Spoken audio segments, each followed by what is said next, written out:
Hey everyone, we have quite a different show for you today. We're going to be talking about some really big things. We're actually moving this live show to our UMS Movement Mastermind private Facebook group, which is actually for anyone to join. It used to be only for people that have bought our programs, but it's for anybody that's serious about learning from us. We believe that we can help you, our regular viewers, on a much better level, on a higher level, by posting these live shows to that Facebook group.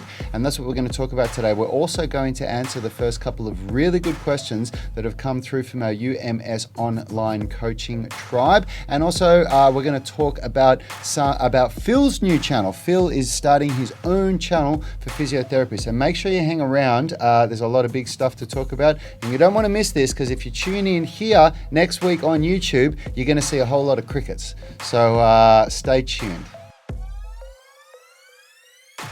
Hey everyone, in case we haven't met, my name's Rad Burmeister. I'm one of the co-founders of Unity Gym and the co-creators of the UMS, the Unified Movement System, where we turn driven people into superhumans. And the way we get such amazing results with our members is that we've created a program that has a balance between strength and flexibility. Now, if you want to know how we do that, you can download one of the 3 free blueprints. There's a link in the description for the strength blueprint, flexibility blueprint, and the nutrition blueprint. As always, I'm joined by Phil. How are you today, Phil? Yeah, I'm very well. I think we've been a bit absent for the last couple of days, some technical difficulties and some big changes in the gym. So I'm glad that we're back behind the camera and ready to go. Yeah. Sorry, there's someone that's walked into the gym here. You guys can't see this, but we actually have a whole gym just operating out there. So, morning Quack, morning Rito. Listen, I should say, I've got to clarify this. You're not going to see crickets on this YouTube channel where this whole move, we are constantly trying to figure out better ways that we can spend our time to serve you better. And what we're going to be doing is, we've been talking about this for a while, but we are restarting our weekly workout videos, meaning they're going to be properly produced, edited videos filmed on our digital SLR camera.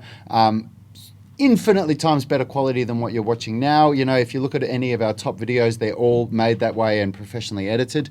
We're also going to be uploading these live streams that we do to the YouTube channel. It's just they won't be getting recorded live. And we're going to play around with filming those with the DSLR camera. So you'll see this same show, but it'll be filmed in high res. I think it might even be in 4K.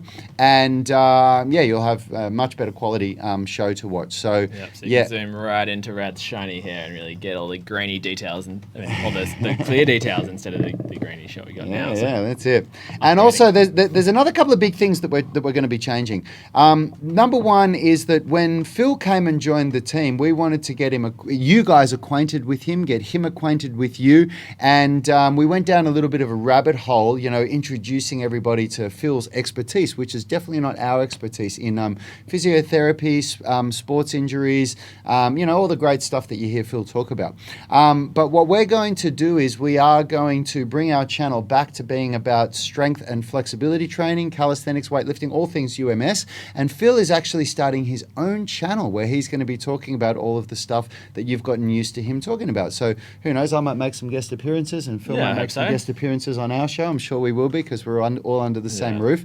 But that's really exciting stuff for you guys, because I do have an exercise and sports science degree, so I can talk strength and of course flexibility till the cows come home as well. But it seems like there's been a bit of interest towards the physio sort of stuff, so I'm happy to have given that away. But now I'm really keen to kind of get a bit more focused on that. It might be a few less episodes a week, but really kind of getting we'll see how that goes. Lots of big things happening. Yeah, because we want to make sure that we're serving our audience for what you guys want to see, So we've got a large audience in the Unity Gym channel that are really keen to learn more about strength and flexibility. And we've also got a bunch of you guys that really want to learn about everything that Phil just spoke about. I'm sure a lot of that could be, the same people. So exactly. If you want to get your sort of strength and conditioning, your dose here and then your dose there, it'll be available to you. If you go into the link in the description of the in the show you're watching right now, I've put up a link to my current YouTube channel, which has a 1 subscriber, so race to get in there. Race to get in there and be in the first 10 subscribers. No, do that, guys. Go and subscribe to Phil's channel, because for those of you that are regular viewers, you know that the stuff that he puts up is highly valuable, so you really want to look out for that. So Steve Kavanagh is saying hi, and we've got Kumaran saying morning, guys. I avoid Facebook on my phone, so we'll miss some live streams that I normally catch. That's okay, man. It'll be there for you to watch, and it'll still get uploaded to YouTube in better quality. For some of the Facebook dislikers out there, which I can totally relate to, you could always just download it, turn off all notifications from it, so you don't get Facebook telling you anything, and then just check in with the stream. Yeah, that's right. Knowing that it's going to come up, and that's just a way of not letting it intrude in your life, which I totally appreciate. But yeah, that's right. Also just. You can just watch it on the YouTube show when we upload it shortly afterwards. That's another way to do it. The benefits being on the Facebook live stream is you're going to get your questions answered first. Yeah. Right? Well, it's not just that. It's what we're doing is we have an inner circle. We have our inner tribe of people who are part of our UMS online coaching program, and we want to serve them better. The people that are subscribed to our program, that are getting the highest level of coaching from us, and this is a really good way that we believe that we can do this, because they can ask questions straight to the Facebook page, and we're going to be answering those questions first. And we've got a couple. Their questions will be very informative and useful for the. And Yanni wants me to say their questions are going to be very, very informative and useful for all of you that aren't subscribed to our program yet, because they know our program, so they're asking higher level questions. They're asking questions that are more related to what we're doing. So. And you could be in that channel too. You could. So, Anyone can do it, and it's only $49 a month. So shameless plug.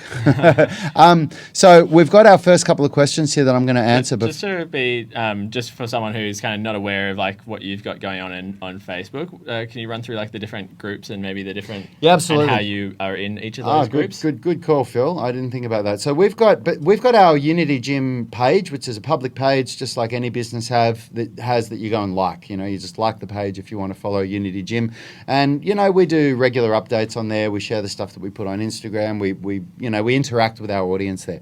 But we've got 3 private Facebook groups that are basically, depending on what type of training you're doing with us. We've got our Unity Gym Tribe page, which is strictly for Unity Gym members only. The only way you can become a member of that page is if you're a member of Unity Gym, the physical location. Then we have our UMS online coaching group, which is strictly for people in our UMS online coaching program. So anywhere in the world, if you're subscribed to our UMS online coaching program, you get access to that group. And then we have our UMS Movement Mastermind, which is a mastermind group of anybody that is interested in what it is that we do. So the majority of people in that group are people that have purchased our standalone programs, but there's also a bunch of people in there who are just really interested in what it is that we do. So these shows are now going to get broadcast live to that UMS Movement Mastermind group. So any of you can join the group. There's if there's not a link for it in this description, there will be by the time we finish doing this live show, but you can search for it. If you just go to Facebook and search for UMS Movement Mastermind with spaces between the words. I'll put that in right now. There you go. Phil's doing it right and now. Big shout out to Holy Cane Knight. Tommy is my first subscriber. Oh, Tommy, yes. Appreciate That it. So jump thanks on for that link in the subscribing. description and go from there. Yep, that's it.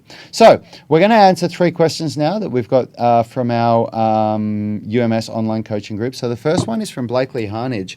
And I love Blakely's one of our moderators and one of our senior students. And he has said, I read that heavy weightlifting can actually weaken the pelvic floor. That's some unfair bullshit. What's that about? I have no idea about that, and I'm really keen to hear what Phil says, but that sounds like absolute baloney to me. Phil? Let me just get that. Oh, there it is. I've got a. There we go. link there Okay, that so people can Phil's follow. put the link in there as a comment in this video. So click on that It's in and the join chat. that group for those of you that are watching. And also, smash that like button, smash it up, and leave a comment with your name and where you're watching from so we can give you a shout out. So Phil, what do you reckon? Heavy weightlifting weakening the pelvic floor? Well, so to get a bit of understanding of what the pelvic floor is, it seems to be one of those terms that can be a bit lost in the ephemeral sort of the core, what is that? So just to be clear about what the pelvic floor is a series of muscles that are, deep inside your pelvis that make up the bottom. If you think about the pelvis being a bit of a bowl, it's the muscles along there, and so they're related to, intra-abdominal pressure, but also control of the sphincters in, So you have these muscles that if things go wrong, then you can have some issues around incontinence, like bladder and bowel control, and also just a fairly an inability to produce force because you need to have this strong intra-abdominal pressure to be able to brace your whole body and produce force. So things that can happen when you have a weak pelvic floor are things like hernias, where you get part of the abdominal contents coming through the muscular wall, which is very unpleasant, and also prolapses, which are probably even more unpleasant. So just to be clear, like, I'm not a pelvic floor expert. There are physios who actually specialize exclusively in sort of pelvic floor physio, and so yeah, if you want to know more about exactly what the pelvic floor is, I definitely recommend, or you've had any issues with that, probably don't see me, maybe go and see a pelvic floor specialist. But yeah, certainly one of the things that can happen when you're lifting really heavy weight, especially in sort of powerlifting or also calisthenic stuff, where you're really like bracing strongly against these massive forces. If you have a muscular weakness, then that's when these things can happen. So with all stuff that we've talked about, basically, if you gradually build things up, like, those muscles will be gradually stressed, and therefore respond to stress with getting stronger. And there's no reason why you should have issues. It's when people do, it's like you kind of hear about, you know, your old uncle who, you know, tried to lift up a heavy lawnmower or something, and suddenly just blew out had a his blowout. pelvic So floor. like it's if you're, And it's all just about that load management. yeah, isn't exactly. It? It's that load management you keep talking about. If you gradually build it up, then that will I can't Mitigate- see why mitigate an the issue. risks. But I'd be interested to have a look at the article about that, because this is just me off the cuff about what I know about pelvic floor. But there's no, like... Yeah, so you're Blakely, getting- if you want to share that, maybe we can have Phil give you but- a analysis. Totally. It just doesn't make sense to me that, like, when you stress that muscle, they will get stronger. And a lot of sort of old school physio land is like, do these really hard to, like, understand tiny contractions that you're, like, and that the amount of load you're putting through there don't really understand. Yanni says he reckons it sounds like a load of shit. I reckon Yeah. it sounds like a load of shit as well. I'm calling bullshit on it. Phil's going to be a lot more diplomatic about his answer. Yeah, Phil's going to be a lot more diplomatic around it. He always is. Yanni and me are a little bit more direct, and Yanni and I are both in agreement on this. We're calling bullshit. On another note, We need a little bullshit flag so we can flick it up and go. On another note, which you guys should share, related to heavy lifting, Matthew Hollings' PhD study has been published now, proving that weightlifting is the most superior method to maintain brain cognitive function. So Yanni's saying one of our first team members when we first opened Unity Gym 7 years ago, he'd just finished his exercise sports science degree, and he was starting a PhD, and he just finished his PhD where he proved he finished it a few years ago. It's been published now and cited, proving that weightlifting is the most effective way to prevent degenerative brain disease. So take that one. PhD has been proven it. And it's cool because he was a team member here. Yeah. Matt is a legend. Google Matt Hollings or Matthew Hollings. He's a great guy. Just to be the overly diplomatic one, there's so many, like, it's such exciting, and I'm so stoked for Matt. He's the smartest dude. He's and I think, a weapon, isn't he? he's really unreal. I guess I've just been doing, like, lots of meta science study, which is about, like, the science of science and how, one study doesn't necessarily prove things, but it's definitely like a great, it's such an exciting move in the right direction. Yeah. Cool. Okay. Alex Seabrook is saying, do you still seek improvements in the weightlifting space, or does the focus fall towards more complex movements, calisthenics movements, after a certain period? And for Yanni, okay, so I will answer that question first. So he's talking about the UMS specifically, Alex is talking about. So do we still seek improvements in the weightlifting space or as we progress, or does the focus fall towards more complex movements and calisthenics movements after a certain period? Yes and no. We constantly seek improvement in squat and deadlift and bench as well, and that does fall onto the individual a little bit depending on your goals are. But the squat and deadlift are the be-all and end-all for the lower body, short of periodization and subbing in unilateral movements and what the individual has. And we have a massive focus on that, which will never change, Alex. There's very little that trains the lower body better than just a good barbell. As far as upper body goes, it's a personal thing for me and the way that I view training, that when you achieve a certain level of strength, that you start to transition into pursuing calisthenics movements. And the reason why I believe that is because there will come a point where you get to diminishing returns in weightlifting. There will come a point where you just hit a level where it's very, very hard to get past it, on a massive amount. Like, let's say you start weightlifting and you can barely squat 40 or 50 kilos and you're an 85 kilogram man and you're in a healthy age with no major injuries. You can expect over the first couple of years to, triple, even quadruple that amount of weight that you can lift. You'll get to a point where even if you train for that same amount of time harder than you did, you'll barely put 5% or 10% of the amount on. Now, for me, when I get to that point with my upper body, it makes more sense to me that I use the same amount of time training pursuing something that I can't do, which is calisthenics. The other thing is that calisthenics is a little bit dangerous when you're not strong enough to do it. And it's also very hard to progress from progression to progression. Sometimes you'll hit this glass ceiling. So weightlifting can be used to break through those plateaus. So I hope that makes sense. I kind of feel like you're waiting to chime in here. Yeah, I just said one thing with the UMS, which I love so much, is it's got the potential for you to kind of direct your own training towards your own goals. So, exactly. If you're all about calisthenics and you appreciate that you need to get like that base level of strength with the weightlifting, then certainly you can kind of, be gradually building up your weightlifting, get to a certain strength, and then fall towards more of that complex stuff with the calisthenics. But for those out there who, your goals are to be like really strong and flexible, and then you enjoy doing a bit of calisthenics on the side, then you don't necessarily need to go and like put all your time into being a complex sort of amazing calisthenics athlete when you're more focused on the strength maybe it's the cardio fitness at the end that you really like, or maybe it's just you like being a generalist and you enjoy just getting into a bit into each. So I think it's just really key, Alex, to just think about what your goals are, as we've talked about so much, and then direct your training accordingly within the UMS program. It really works for most things. Absolutely. So for me, Alex, my goal is definitely what you said. When I get to a certain level, I will shift my focus to doing much more calisthenics.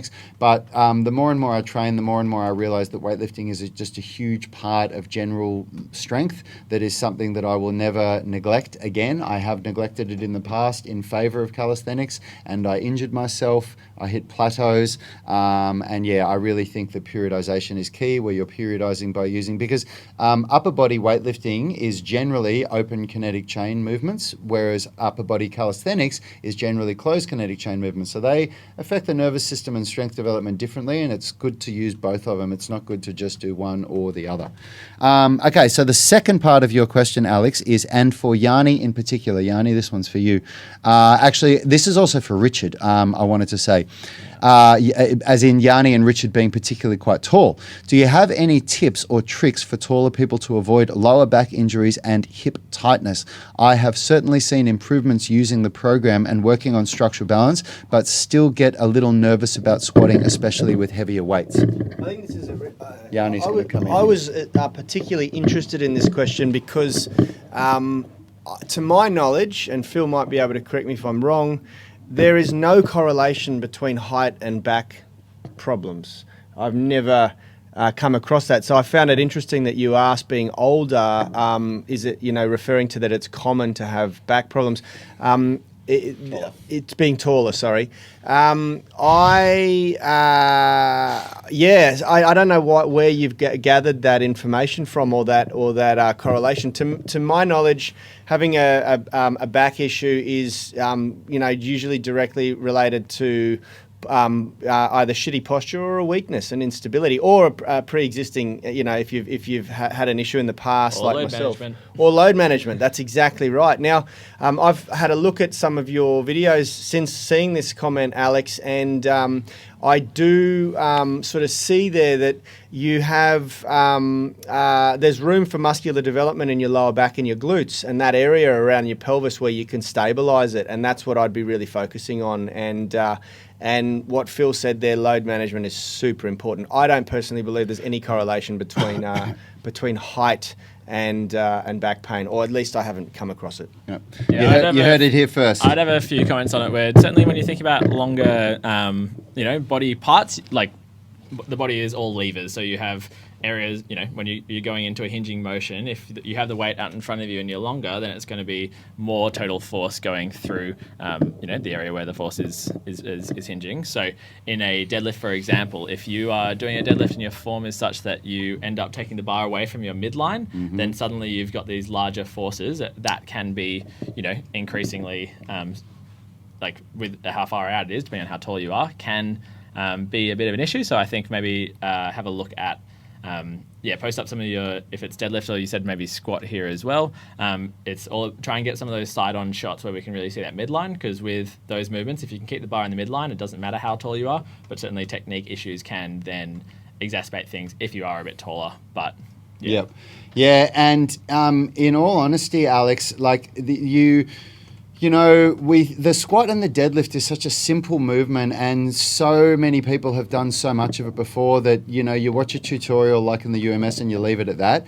But I'm telling you now, after squatting for decades, I still watch videos of people that know more of me saying the same thing over and over again, because sometimes you watch something enough and something that you just didn't notice just stands out to you and you're like, oh my God, if I put my bum here, which has been in the explanation the whole time, I just didn't pick up on it. It completely changes the way you do it. So I would re-watch the tutorials in the UMS for the deadlift and the squat, and just really make sure that you're, particularly keeping the shins vertical, I find is something that people really struggle with, sitting back, keeping the shins vertical, which then for the enables deadlift, which enables the bar path to be directly in line with your body. So bar path being the line, it just goes straight up and down. If you're going from the top and you're lowering the weight, and it has to go over your knees, and the bar path is going to go off your body, which is called a little ski jump. So make sure you're initiating the movement back with your hips from the top, and then keeping your shins vertical, and that's probably a good place to start. But we'll have a look. If you posted some videos on there before of your deadlift from side on, your squat from side on, then we can have a look. And that's one of the great things about the UMS Mastermind group, is that you can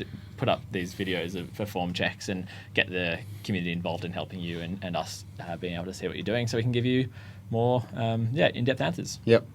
So just a quick couple of shout outs. Benji from level 6 above us, who's a member of the gym, is saying, Benji, level 6, how are you, brother? We'll answer your question about your specific question in just a sec.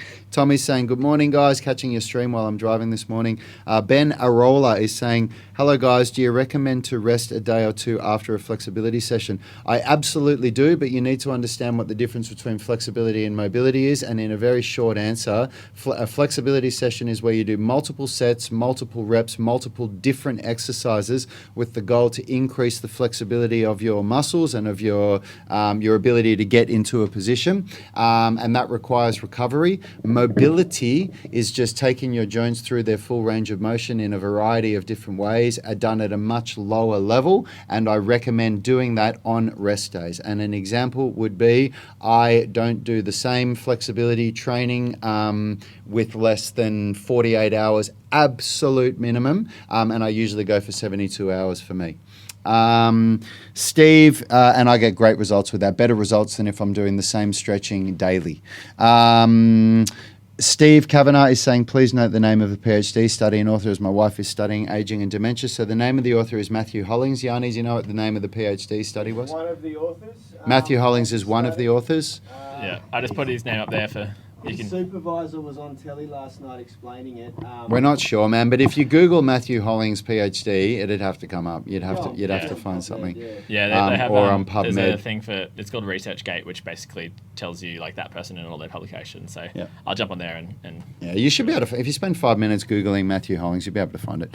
Benji Williams is saying, what about ratio of legs to back length? I'm 6'3", but sitting down, I'm taller than my 6'5" mate. He has long legs. Listen, I've got a long spine. Yanni's got a short spine. Yanni's got long legs. I've got short legs. It doesn't mean anything. None of us suffer from any conditions. All that happens is, and Phil sort of pointed this out, you have to adjust your body positioning. Yeah, your body position. Critical. Your body. And this goes for Alex as well. He has to discover the right body position. Yeah, the right body position is different for everyone. Basically, a barbell can only do one thing. It can fight gravity, which means the only thing a barbell can do is try to drop straight down. As soon as you manipulate a barbell in a way where it deviates, and every single weightlifting movement, if you think about it, is just a creative way to move a barbell up and down. So you're positioning your body in different ways that you can move the barbell up and down to hit different muscles. when you deviate off that vertical path, you put strain on the body in a suboptimal way the majority of the time, especially if you're doing the typical barbell lifts like a squat, deadlift, bent over row, bench press, shoulder press. When you deviate from that vertical movement of up and down, that's when you run into problems. So you're going to, Benji, if you've got a longer spine and a shorter legs, then the way that you deadlift is going to look different than your mate who is the same height of you with a shorter spine and longer legs. But if you look at the barbell and nothing else, it should look exactly the same. The barbell should go up and down. Yeah, I'd really encourage people to look at there's this great Instagram channel where it's like top level Olympic weightlifters, so clean and jerk and snatch, and it's in like super slow motion, high definition, and it's just amazing to watch how they can get the bar from on the ground over their head, and it's in a perfectly straight line. They just like maneuver their body around like get under there, and so that's a really good example of like people can do it at that great speed and that great weight to like enable that straight bar path. That's exactly what you're aiming for in these simpler movements of the squat, bench, and deadlift. Just try and and it takes so much more practice than what the average person understands. When I trained for a year and a half in powerlifting, like it just blew my mind how many like different ways you could tweak things and make things different, say foot positioning and all sorts of stuff. And when you watch Bass warm up, so Bass is a good friend of ours on Instagram, Australian strength coach, one of the strongest people in the country, even in the world. And when I remember, because he used to train at our gym, and Phil trained with him for ages at his gym, when you watch him warm up, the guy squats 300 kilos plus for reps. I was saying for reps. So 360 is his max 370. 370 now. 360 for 4 reps, Yanni's saying. I mean, it's insane. But if you watch him warm up, he starts his warm up at 20 kilos and he incrementally goes up in 20 kilo increments or 20 kilos on each side. And he does every single rep on his warm up as though he was lifting his maximum weight. And he'll proclaim that to you. So you'll see him with a 20 kilo bar and he goes, and he does it exactly like he was going to do 300 kilos because he's trying to train his arms are nowhere near here. His arms are out there. He doesn't have the same shoulder flexibility as I do. But it's amazing. It's amazing when you see somebody at that level, the amount of focus that goes into something that a lot of people call a basic lift. And we try to get people to understand that it's all about greasing the groove. It's all about load management. It's all about understanding that you don't just lift as much as you can lift with shit technique. It's about really greasing the groove and nailing that technique. That's why I'm so excited about this move of the live show onto the Facebook group, just because you can have that like extra level of interaction where you guys can post up videos that are directly related to what we're talking about. We can really have that two-way interaction at a higher level than we can through YouTube, where we don't quite have that same thing. So definitely click the link or search for UMS Movement Mastermind. Movement Mastermind on Facebook. Join up there and we can keep that discussion going. And you can get the form checks from all sorts of people. You can get questions or anything after. Yep. So Christian Unger is our last UMS online coaching member who's posted a question. Christian is saying, do you guys do any work around walking technique, correct gait? Any exercises that could be incorporated to screen for and correct weaknesses, poor technique? And further, when hiking with, let's say, 25 kilograms hiking backpack on, how might one be affected by the weight and adjust gait to the weight demands? So the first thing I'll say is that at UMS, no, we don't. We don't do any specific stuff around walking except for training bare feet, and we do a lot of exercises that are designed to strengthen the ankles, knees, hips and core to be able to make sure that your knee is tracking in the right direction and all of that good stuff. But as opposed to like what a podiatrist would do or a certain physiotherapist, we don't do much around that space. You and Richie would have some experience of carrying around heavy packs. I'll tell you about that. Okay, so 25 kilograms is nothing compared to what I used to carry. An average pack march in the army was about 50 kilograms on your back plus another 8 kilograms in your webbing and between 5 and 15 kilograms in your weapon system. And a heavy pack march, some of the heaviest ones we did, some of the guys had 70 kilograms on their back. So how are you affected by the weight? Horrendously. It fucks you up.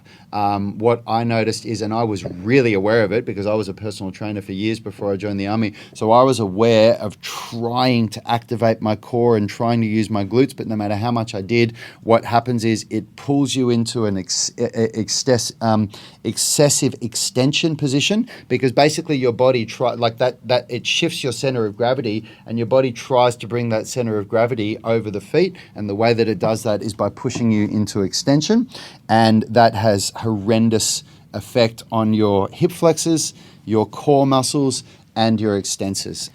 So certainly in the UMS with all the the shallow body hold and all that core activation stuff will be really useful for that, and certainly the single leg components to the strength training will head everything in the right sort of direction. Absolutely, which is really what the UMS is all about. People often say to us, "Oh, I need a customized program, for this, and this need." And the truth is, the UMS has been very, very carefully created over decades now, and refined. Had Phil look over it with a fine-tooth comb, someone of his expertise, someone with a degree in exercise, sports science and physiotherapy, and then he's gone, I would probably do it this way, and then we've changed it. And that process has gone on for a long, long time now to get it to a point where it prepares the body for almost anything as good as you can. And when I say almost anything, what I mean is like for every basic sporting activity and movement, it gives you a really good base of strength and flexibility. Yeah, so just to be really clear, it gives you that great foundation, but then when you are really specializing into one particular thing, you've just got to that load management piece, gradually increasing your exposure to that is going to be what keeps you strong and healthy. Yep. So basically if you've been doing the UMS but going to work every day, not ever spending any time with the backpack on, then that change of 0 kilos on your back to 25 kilos on your back and long periods of time walking instead of long periods of time sitting at a desk, that's where you run into trouble. So what I'd recommend is if you have a big walk coming up, then you do a series of shorter, less intense walks with a lighter pack, which you gradually increase. Mm-hmm. You use those strength training principles that you're learning so well in the UMS and apply it to those other parts of your life where, you may not think about it because it's just a holiday, Yep. or it's just a hiking day. My advice, if reflecting back on my time in the army now, the way that they progressively overloaded us for pack marching, I thought was really good. 25 kilos is not a ridiculously heavy weight, but your exposure to how long Depends you do on the it person, for. Yeah, that's right. It depends on the She's person. a 40 kilo lady, then that's more than half her weight. So Sadly, for the 40 kilo ladies in the army, they didn't modify the weight for them. Everybody started with 25 kilograms, and it was quite funny watching these little 4.5 foot girls with the same amount of weight as you on it, just hating life. But what we did was we started with 2 kilometers, then we went to 4 kilometers, then 6 kilometers, then 8 kilometers, and it went like that in a weekly. So we only did it once a week, and you progressively expose yourself to longer distances. And I think that was a good way to do it. The other thing is that when you do if you go for hiking like that, whenever I would periodically take your pack off, probably at least once every hour for 5 minutes. And when you do that, I would do some forward flexion stretches. I would open up the chest stretches, like some stuff that you can do for that from the UMS coaching, and also for the hip flexors, hamstrings, and calves. When I say stretches, though, I'm not talking about static stretches. At the very end of the hike, you can do some static stretches, but just do some loaded stretching and just some mobility, some mobilization in those joints. Yeah. What do you reckon, Phil? Great. So just for people who do want to, when they jump on the Facebook group, is there the one thread that you want all the questions to go towards? At the moment, you've got that comment section there where we're drawing the comments that we're answering. Yeah. So what we're going to do, the way it's going to work is I'm going to, so I've pinned a post as an announcement to the UMS online coaching group, and we will always be answering our online coaching members first. And then what I'll do is I'm going to pin a post in the UMS Movement Mastermind group where people can do the same thing. And basically, the post will be pinned, but I will, when we answer the questions, I'll delete that comment so that we know, because otherwise eventually we're going to have 1,000 comments there. Yeah, we could even reply and say answered in that episode so people can get that. Yeah, we could do that. The problem is that as people Yeah. comment on a comment, it bumps it to the top. Sure. So people could be commenting, and somebody we'll that's figure out the details to make it. yeah. So, but that's basically the way it's going to happen. So you'll put a comment in this pinned post, and then we will answer that comment in the shows. Yeah. And so then after that's sort of done, we'll also then answer, if we've got through everyone, we'll answer the questions on YouTube, but we really do encourage you to get on the Facebook group. There's no reason why you can't get on it. It's free Yeah, and yeah, for you absolutely. to join. Yep. And I'm also really, I would answer, the first question I'd answer is someone who puts a voice message on the podcast. I haven't gotten it yet. I mean, Yeah, right. been waiting for one. We've got nearly over 500 listens now. I'm so stoked that people have been listening to it. So again, if you don't know we have a podcast, I turn these shows into podcasts every day. I put a lot of my love into doing that. So please subscribe and rate us on Apple Podcasts. But you can also put voice questions through there if you're a podcast listener. So Yeah, awesome. Yeah. So we've got one more shout out. Cohen Parker has just joined the stream. Thanks for joining, brother. Make sure that you join the Facebook group called UMS Movement Mastermind. We will do 2 more shows, a show tomorrow and Friday will be done on this YouTube channel, but as of Monday next week, they're going to be going to that Facebook And just page. a friendly reminder that I'm going to be setting up my channel as well. I'll put a link in the description. So if you could subscribe to that for all your sort of physio content and more of what I Yeah, do. guys, that is going to be an invaluable resource, because the same way that we give away all this free content for you guys and answer your questions, Phil's going to be doing that with his expertise around physiotherapy and sports Yeah, science. and I'm just about set up with my online consultations. I know I've said that for a little while, but I really am. So that will be coming soon as well. So stay tuned. Yeah. I know that sometimes we all say that, this is happening. It just takes time. It takes time to set all this Turns stuff out up, running your own all this business, online man, stuff. it's full Yeah, on. it's brutal. And there's so It's many brutal. things happening at once. Yeah, Anyway. yeah. But That's we right. make time for this every day, except for the last 2 days. Yeah. Thanks so much for tuning in, everyone. Please smash that like button. Leave a comment with your name and where you're watching from if we didn't give you a shout out. And we will see you tomorrow for our second last show on the YouTube channel. Well, not really. The second last time it's going to be streamed live to YouTube. It'll still get uploaded to YouTube. Thanks for tuning in, everyone. Have a great day. Health is about performance, not just body image. You better be willing to accept what you're going to have to do to get there. We'll start focusing on movement goals, strength goals, flexibility goals. When you nail that skill, it's there forever. The body image goal doesn't get you that It's the far. consistency and frequency that's going to get you there. It's not the intensity. There's no shortcuts to mastery and movement. Destination doesn't change overnight, but your direction will. The gym is not the place to beat up the body that you hate. It's the place to build the body that you love. We are the gym that teaches people how to move instead of just exercise, because we believe that health is about performance, not just body image.